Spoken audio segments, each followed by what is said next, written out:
you want to protest, more power to you. If you want to, register people to vote, I salute you. But the easiest way to maybe save some money and have a really big impact and send a message to the markets, to Trump, is to resist and unsubscribe. This is a coin-operated president, and these individuals have decided that their one and only job is shareholder value. There's a ton of pressure. Nobody wants to go first, but there needs to be collective action from 10, 50, 100 to the Fortune 500 to say, this has just gone too far. Welcome to the Daily Beast podcast. I'm Hugh Dougherty. I'm executive editor of the Daily Beast. I'm filling in for Joanna Coles, and I am delighted to be here, especially because we have an amazing guest, Scott Galloway. He is, of course, host of the Prof G podcast. He is co-host of Pivot. He is an expert in business, and now he is moving in a very big way to directly take on Donald Trump. He has come up with a call to resist and unsubscribe. And we're going to talk about what he says are the ways we can all make Trump give up his worst policies. It is so simple, you'll be surprised nobody has thought of it first. It is already spreading shockwaves among the powerful. And Professor Galloway is also going to tell us the secrets of what all those emotional support CEOs who are constantly hanging around Trump are really texting him in private. So let's get right into it. Welcome, Professor Scott Galloway. You're asking people to resist and unsubscribe. And I just want to take the opportunity to just give us a very basic explanation, because there are so many questions that this raises. But what is resist and unsubscribe? Well, thanks for having me, Hugh. And first and foremost, if I could give my sons anything, it would be a Scottish accent. That is very kind. I'm happy to pass it on. And is it Glaswegian? Do I hear some Glasgow twang in there? Yes, I am Glaswegian. I'm very proud of that. I'm sitting live and direct in Manhattan, and I am very proud of my home city. So thank you. I appreciate that. Resist and unsub. Essentially, I got very frustrated about ICE activity in Minneapolis and wanted to do more than just share my outrage with a ring light and on a podcast. So I think I've zeroed in on what is the soft tissue of the Trump administration, and that is the only time the Trump administration walks back his actions is when the markets fall, either the S&P or the bond market. That's when he walked back his plans to annex Greenland, when he walked back some of the tariffs. The soft tissue of the market right now, where you can have the biggest impact, is in big tech. 10 companies represent 40% of the S&P, and they're highly sensitive to subscription growth or lack thereof. So I've built a site, Resist and Unsubscribe, and essentially I have what's called Ground Zero, which are the 10 big tech companies, and links to where it's easy to unsubscribe, and then the blast zone, and that is companies directly enabling ICE's activities, whether it's AT&T or Hilton or the likes.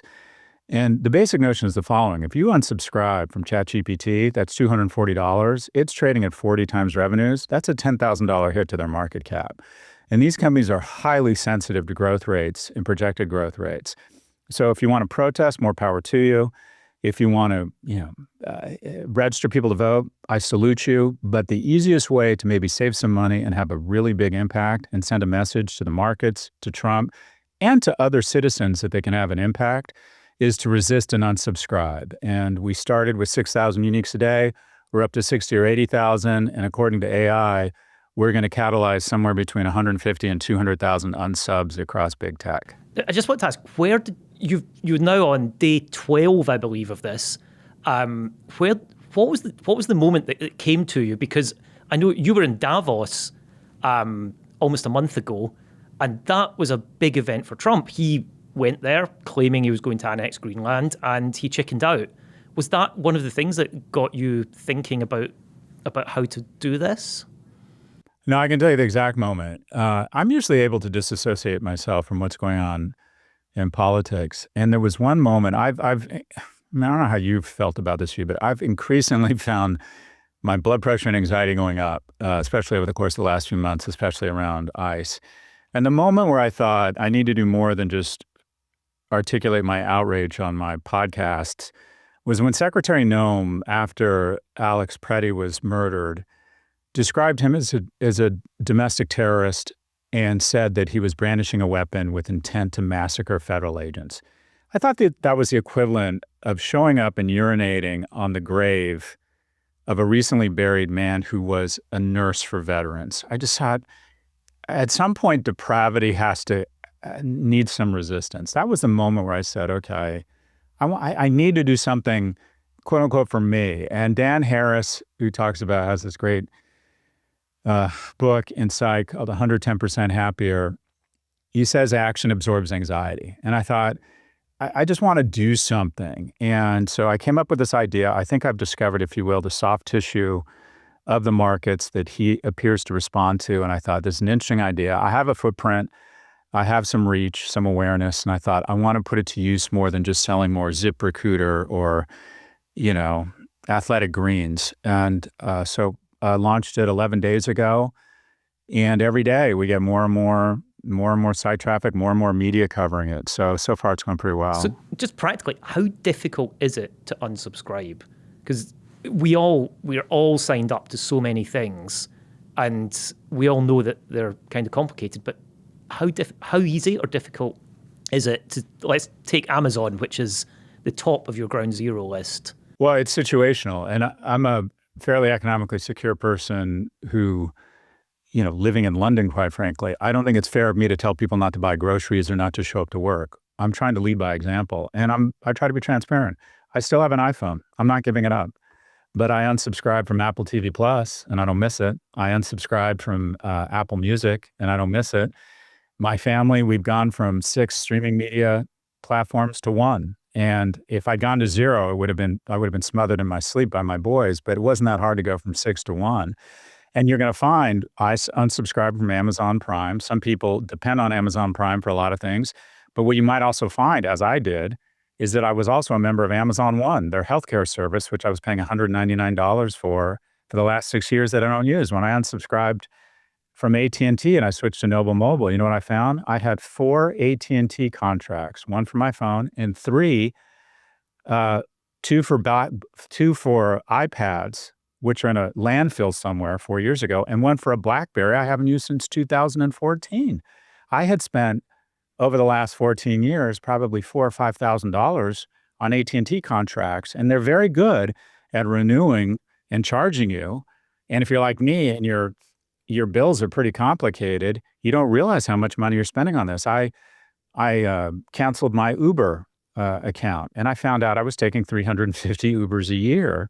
And this is a story of privilege because I have money, but I was spending somewhere between $30,000 and $35,000 a year on Uber, because what big tech does is they consolidate the market and then they start raising prices faster than inflation. The price of an Uber Lux has basically doubled in the last 5 or 6 years. So for some people, I'm not going to judge. I'm not saying everyone should move to a cabin in the woods and not turn on their lights. This is situational. It's up to you. The decisions you make are yours. What I'm saying is this is a fairly frictionless way to send a real message. And you're going to find, if you go to resistandunsub.com and you click on these links, that you are spending money in a lot of places you didn't realize where you can save some money. Now, is it breaking through? Because I know that you have had people talking to you from the world of tech who have begun to be aware of this. What are you hearing? I've heard from approximately 20% of the CEOs of these companies. And to be blunt, they're always incredibly charming. I know a lot of them. Scott, really respect what you're doing. I'm not happy with what's going on. We have a fiduciary obligation to our shareholders. It's difficult for any one person to go first. I get it. I had a conversation with Jeffrey Sonnenfeld from Yale, who convenes all of these CEOs. And I think there needs to be, I'm empathetic to the fact that it's hard for any one person to go first. But my message back to them is, what's the point of having all this money? All these guys are in their 50s and 60s. They're billionaires. I mean, what's the point of having all this money? You're going to be dead soon. You want to be seen as someone who said something, or someone who got your share price up so you could be worth $3 billion instead of 2.8. So I'm not sympathetic to it, but they're all exceptionally charming, exceptionally nice. Where I've seen real pickup is in traditional media. In the last 5 days, I think I've been on every major cable news network, and I think I'm going to go on Fox this weekend. And what's interesting, if you look at the history, all of a sudden I've become sort of a minor student of protests. The most recent was the Kimmel protest, Kimmel Disney. And unsubs to Disney Plus were actually plummeting when they backed down and put Kimmel back on the air. But media coverage had increased. It's actually the shame of media and the impact it has on the internal culture and the fear of more economic impact that stops or results in action. So I've been doing a lot of social, no paid, absolutely no paid to drive traffic, but I've been going on traditional media and I've been using AI like crazy. I'm a very analytics-driven person. I look at the site visits times the conversion rate times the number of platforms people are on average unsubscribing from, and I do pretty tight predictions. And we've gone from a prediction of 30,000 unsubscribes in February to now we're predicting somewhere between 150 and 200,000 unsubs. So traditional media and new media such as this show have played a really important role, and it's cumulative. It's starting to gain traction, and other people are using their platforms to encourage people to resist and unsubscribe. And the thing I'm trying to convince you of is maybe you just want to unsubscribe from one of your ride-hailing programs. Maybe you want to unsubscribe from 20 things. That's your business. It's your life. But it's something you can do with other people, and it's fairly frictionless. I would argue it's fairly easy. You were talking about the social. It's like the social pressure inside a company that brought back Jimmy Kimmel, for example. What do you want to see? I'm just going to use Amazon again. What do you want to see Amazon do differently? What I would like to see, just being realistic, the objective is to send a signal to consumers that the most radical act of activism in a capitalist society is non-participation. The greatest political or government action probably in recent history was in Q1 of 2020, when the government immediately put trillions of dollars of stimulus into the economy, passed new guidelines, new laws almost overnight. And I don't think it was because 10,000 or 20,000 people had died in the previous month from COVID. It's because GDP had crashed 32%. So I think if you can just take GDP down 1 or 2 points, or if Sam Altman or Andy Jassy or Tim Cook says, this unsubscribe thing is getting a little bit uncomfortable for us and our shareholders, I think they're going to find their backbone and maybe not show up for as many Melania premieres, or decide that maybe we shouldn't be as supportive of ICE as we have been, or maybe we're going to be a little bit more courageous with our views. We're going to say out loud what they've been texting privately to people like me about their views on this. But I think to wait on their better angels showing up is just fool's errand. I think you have to hit them where they feel it, and that's in terms of shareholder value and a decline in subscriber growth. So what do I want from them? I want them to show some fidelity to the American values that made them so wealthy and built such great companies, and to speak up and say that demonizing immigrants, sending them to black sites that they're equivalent of concentration camps, which is the definition of a concentration camp, is a camp outside of the domestic territory where you're not subject to the same legal protection, a mass secret police loyal to one person, not to an institution, that this is just not going to be good for the economy, not good for my company, and not good for America. That's what I want. I want them to say out loud what they text me in private. When you talk to them, why have they become this sort of emotional support CEO group? I mean, Trump goes everywhere and takes with him people like Tim Cook very prominently. Sometimes Jamie Dimon is there, sometimes he's not. But why do they all flock to Trump? What is it that's in their minds that makes them think that it's a good idea? Because they weren't around Biden like that. They weren't visibly around Obama like that. What's Trump got for them? It's simple. It's one word. It's money. Come to the Melania premiere, and there's a chance if I increase the tariffs on China, I'll do a carve out for Apple.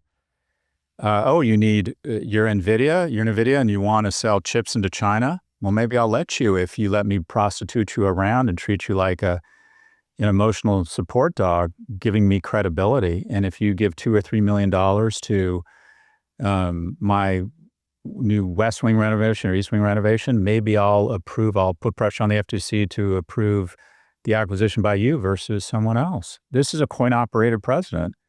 And these individuals have decided that their one and only job is shareholder value. And I empathize with that. I get it. There's a ton of pressure. Nobody wants to go first, but there needs to be collective action from 10, 50, 100 to the Fortune 500 to say, this has just gone too far. So, but what is it about? it's about one thing. It's about shareholder value, full stop. I don't think, I like to think of myself as someone who understands the markets and math. I don't think there's any way these AI companies can live up to their obligations around the infrastructure investments they have projected or that they'll need around inference and data centers.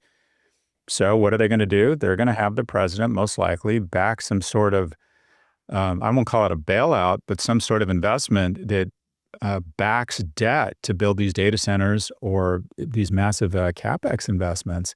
And I think that's why they all fly to Washington, put on a suit and sit around a table and say shit like, thanks to your leadership. And they basically see this guy is very intelligent. He connects the dots. He says, kiss my ass publicly, hundreds of billions of dollars in it for you and your shareholders. You don't kiss my ass publicly, I'm going to come for you. This is the definition of an autocracy, cronyism, or even let me use a word the right hates more than any of those things. It's total socialism.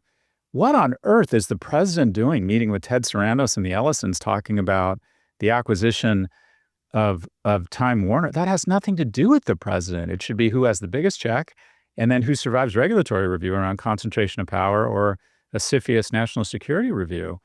So we have all of a sudden decided that the president can get in the way, can be practice socialism, cronyism, but they are responding to these incentives. They are saying, let's wait this guy out, let's kiss his ass, let's give $1 million to the East Wing, let's go to the premiere, and let's stay out of his crosshairs and make sure the good times keep going for us and our shareholders. I see it as pretty straightforward. I'm just going to go through the list and just give us some ideas. So Amazon, we know what your views on that are. Meta, what do you think Meta can do to change Trump? Oh, well, Meta's not, you're talking about a CEO here who's comfortable ignoring data showing that teenage girls are more likely to engage in self-harm because of his content. So it's not what they can do, it's what we can do. And that is we can communicate to these companies that if they don't push back on this type of slow burn into fascism, we're not going to use their platforms. We're not going to subscribe to their services. We're not going to advertise. Meta's a little bit harder because it's advertising driven and it's such a robust business that I don't think any one advertiser has more than 1%. And people, including myself, I've been understandably criticized. I've gotten over, I think, 20 million likes and way more views than that on social media. And my primary means of communicating has been Instagram. And people say, well, that's hypocritical. You have Meta on the list. I'm like, well, I don't like coal-fired plants, but I turn on my lights in Florida. The bottom line is Meta has a monopoly on communication right now. So I would love an alternative. I would love a DOJ or an FTC that actually did their damn job and broke up these companies such that we had more alternatives and they couldn't charge the rents they charge, including forcing me, who can't stand these people, to use their platforms. So Meta's a tough one because they have such monopoly power over the distribution of information right now. I'd like to think there are can you use Signal instead of WhatsApp? There are some substitutes, but I want to be clear. These companies, generally speaking, have monopoly power, and it's not easy. It's not easy to unsubscribe from some of them. Others, it's easier. There's a lot of options. Can you use Lyft instead of Uber? Yeah. Can you go to Noble Mobile or Verizon or whoever it is instead of AT&T? Absolutely. Can you unsubscribe from Amazon Prime for a month? Maybe you don't need Amazon Prime Video. Yeah, you might find also you might have multiple accounts. Can you use the free version? I think that's very relatable to everybody, isn't it? You suddenly find, as you said, you're paying for a whole load of things you didn't know about, as I found when I looked in this morning. I'm saving $170 a month on things I don't even use. One of the things that I imagine when you go on Fox, or as you put it yourself, when you use a food fight with somebody from the right, the charge of hypocrisy, that you've used AI to come to these, to help analyze this, that you're using Instagram to spread the word about it. Is that something that you're obviously not really concerned about being accused of hypocrisy here? Which maybe does that take the sting out of it? Yeah, I'm trying to lead by example. I'll give you an example. I own Apple shares. I've owned them since 2009. I have decided I'm going to sell my Apple shares. And it hurts because I think it's a great company. So I don't want to claim to have moral clarity around all of this. But unless you want to move to a cabin and have AM radio, you're going to have to, you're going to, and I'm not going to lecture people. I'm not going to tell them, I would never tell people to stop buying groceries. What I would say is the following, is that Kroger trades at 0.3 times revenues.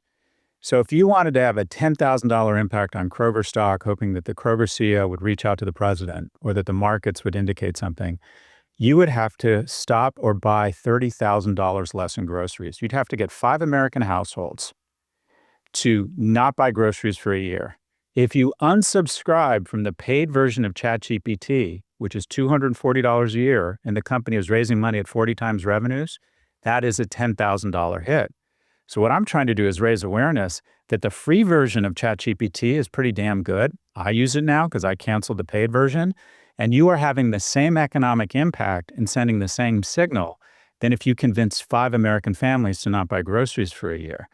But I'm not going to tell people what to subscribe, unsubscribe, how long to. What I'm saying, this is what I am doing.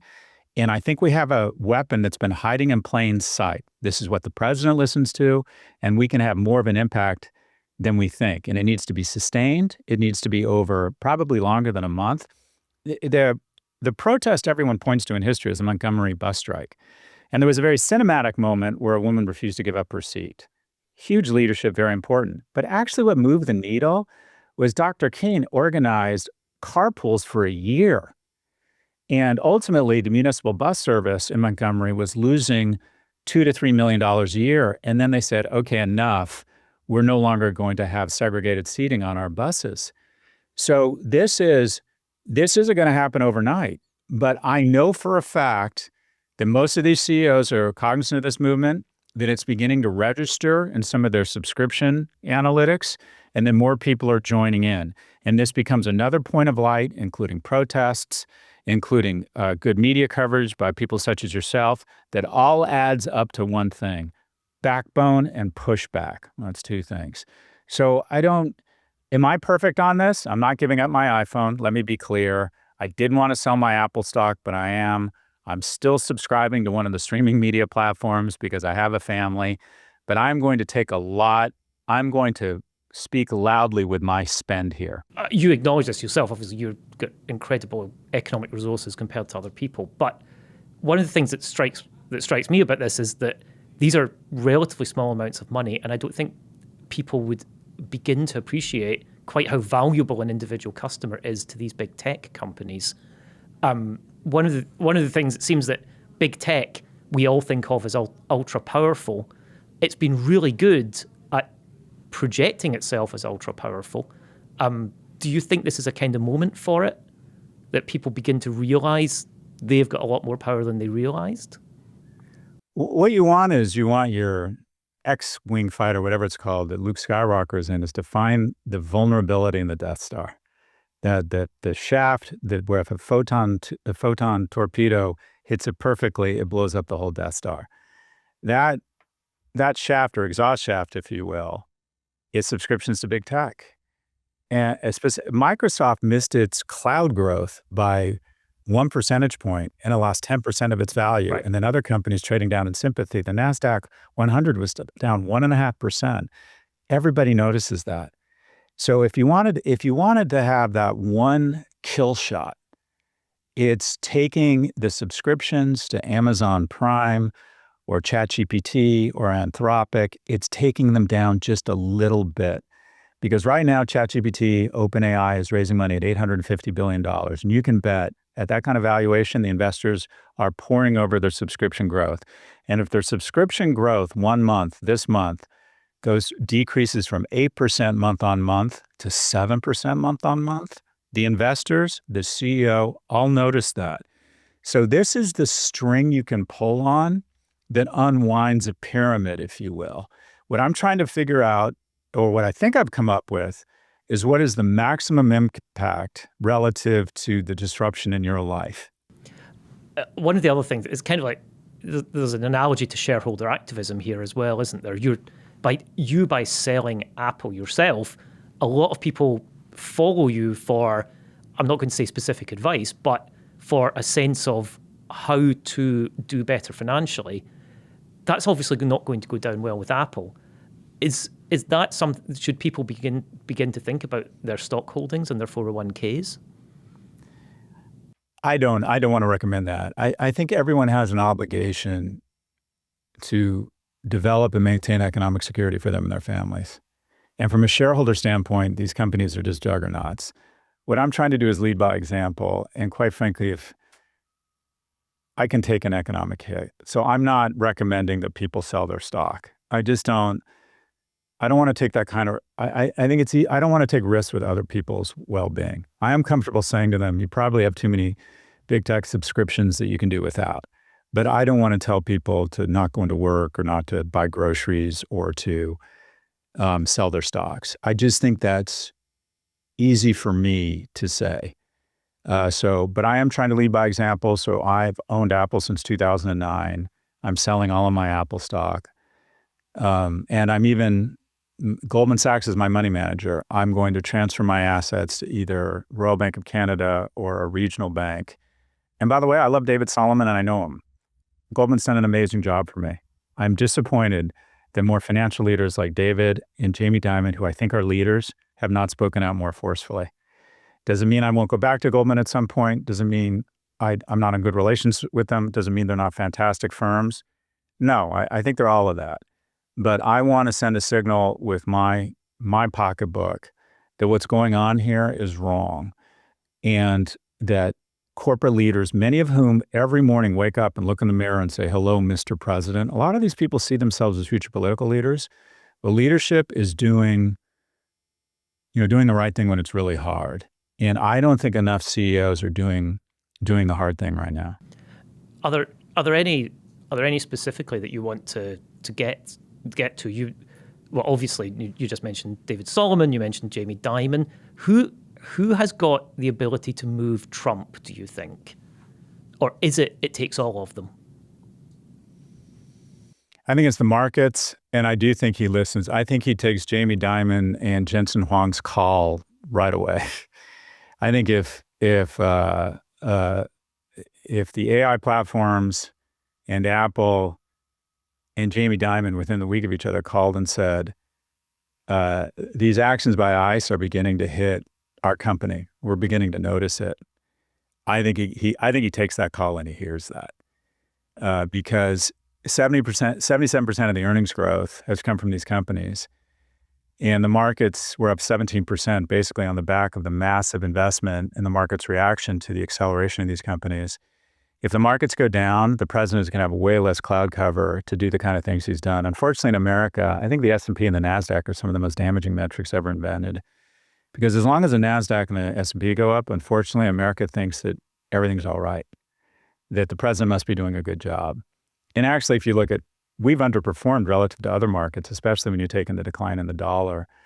But yeah, I think he takes those calls. I think he turns off and on the protests in Minneapolis, which isn't to say they're not powerful.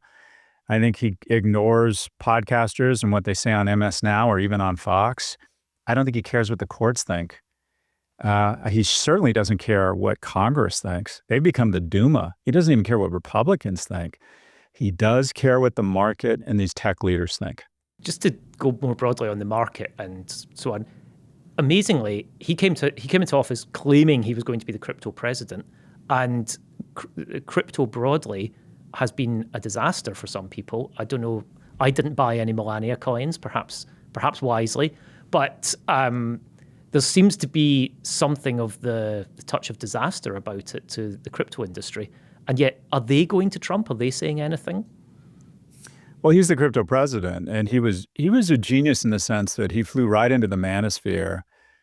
The Democratic Party basically said billionaires are evil, white people are racist, and young men are violent. And all three of those groups said, fine, we're out. Fine, you want to demonize us? Fine, we're out. And you saw a decline in all those parties in terms of their contribution and their votes for blue. Trump's genius was he flew right into the manosphere. Rockets, crypto, Joe Rogan, podcasts, World Wrestling Federation. He just said, I'm going full testosterone. And one of those things we said to the crypto community, I'm all behind you. I'm going to get rid of the part of the SEC investigating fraud. I'm going to pardon the guy who was convicted of fraud and is in prison right now at Binance. And while I'm at it, the Friday before my inauguration on the cover of Dark, I'm going to create my own shitcoin and pocket, I think it's $1.4 billion to date, because people will be distracted with the inauguration. And Democrats were corrupt with small caps. Nancy Pelosi is, I think, leaving Congress worth $350 million. She's outperformed Warren Buffett in the NASDAQ. He's like, well, that's small ball. If we're going to be corrupt, let's be corrupt for billions, not for millions. So the level of, the crypto has been the ultimate vessel for his corruption. And also tactically, it was super smart to go after something that just reeked of testosterone and be very supportive of it. And the Biden administration was seen as not only non-supportive, but somewhat indecisive around it. I think a lot of people in the crypto community correctly said, look, we'll play by whatever rule book you give us, but we need a rule book. We need to understand what's going on. So part of his campaign genius was flying into crypto, and what he found was an empty vessel that he could kind of pull off what is probably the greatest grift by any elected official in history. 1.4 billion and counting. I think we're just watching it go up and up. And to his children as well, of course. You mentioned the manosphere. Don Jr. has inserted himself in that. Eric Trump out there making grift out of that. I just want to ask you finally, there were some interesting jobs numbers that have come this week. And one of the things you mentioned rightly about going into the manosphere was big things, rockets, crypto. And we've discovered that Trump basically didn't add any jobs last year. He maybe added 50,000, and the economy that he had promised doesn't seem to be roaring. At what point does that manosphere begin to peel off? Oh, it's already happening. You're already seeing kind of the titans of the manosphere, the Theo Vons and the Rogans and the Andrew Schultzes. They're already sort of saying, well, maybe we made a mistake here. And the labor market, to be fair, the economy, I think, has been more resilient than people expected, including myself. The American economy just is amazing. It continues to grind on. Some of the CapEx being financed by the incredible run-up in stocks by these companies is staggering. There's going to be $670 billion in CapEx just from three companies, Amazon, Microsoft, and I think it's Meta.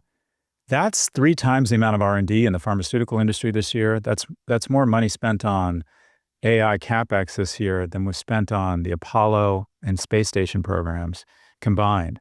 That creates a lot of underlying economic growth. We're starting to see productivity gains, not a lot, but some productivity gains. The labor picture is a bit mixed because youth unemployment's at 10%. That's not good, it's not bad. What you have, I would describe in the labor market, is a no hire, no fire economy where we haven't created any jobs, but what the wobbliness in the labor market is indicated by one metric, and that is I forget what it's called. It's basically an index that looks at if people are looking around for another job. And very few people are looking for another job because they're not confident they can do better. And you have seen some pretty dramatic layoffs, whether it's 16,000 people at Amazon and corporate. I think it's 20,000 at UPS. The early adopters of AI appear to be reducing their labor roles. I had David Solomon on my podcast, and I imagine he's projecting an increase in earnings or top line revenue of 30 to 50% over the next 3 years. But he described their employment profile is flat for the next 3 years.